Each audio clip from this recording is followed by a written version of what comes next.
Good evening, ladies and gentlemen. I'd first like to say thank you very much for giving me the opportunity to talk to you all and to tell you how sorry I am for not being able to be there with you guys this evening. I unfortunately had some urgent and pressing issues that I had to attend to out of the country, and therefore was not able to share this with you guys. One of the first things I wanted to talk about is peace in space. I believe many of you know that there's a treaty that's kind of a legal instrument that's been drawn up by some of the greatest legal minds in the world that really is a special treaty in the sense that it's really about people not only acknowledging how important peace in space is, but that there should be no nuclear weapons in outer space at all. And that this is not just a political movement, but it's something that over 100 countries, Xi Jinping, President Putin, lots of different great minds and great leaders of great nations all want to sign. There are some people that have alternative ideas of dominating space and believing they should set up weapons in space so that they can dominate the Earth. This is really, in my opinion, sort of a suicidal thought process, because in doing that, we have a situation where weapons in space are immediate and more devastating than anything on Earth. We're not just talking about an arms race at that point. We're not just talking about devastating weapons. We're really talking about survival of the entire human race. And the species of humans and all other sentient beings and animals and everything that exists on this planet and possibly others. So I would urge anyone who's watching this to understand how important it is to join hands with all of the people who are working hard on supporting the cause of no weapons in space, and how important it is to get everybody to sign that treaty. That being said, we're now faced with a situation that's not just having to do with weapons in outer space, it's weapons on Earth.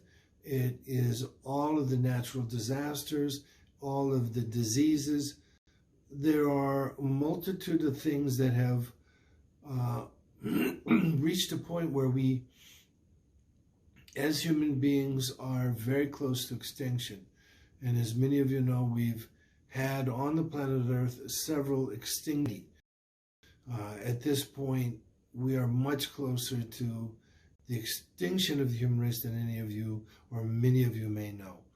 So I think with the great intelligentsia that you have in that room tonight, it would be great if you could all put your heads together and your hands together and work in your prospective fields to deal with anyone and everyone you know who can help in these matters.